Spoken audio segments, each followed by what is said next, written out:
Мен қарапайым қызметкермін. Айлығым небәрі 80 мың теңге. Әпкемнің басына қиындық түскенде оған көмектесу үшін 500 мың теңге несие алдым. Бірақ кейін ол төлей алмай қалды. Сол қарыз маған жүктелді. Бір несиені жабу үшін жаңа микрозаймдар алып жүрдім.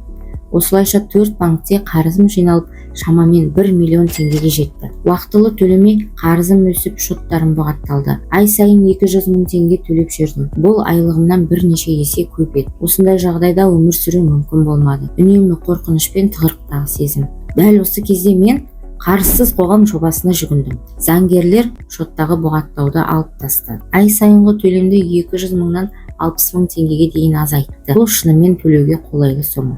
Енді бұрынғыдай қорқынышым жоқ. Ал егер сіз де осындай жағдайға тап болсаңыз, кейінге қалдырмай профильдегі сілтеме арқылы тіркеліп кеңес алыңыз немесе көрсетілген нөмерге хабарласыңыз.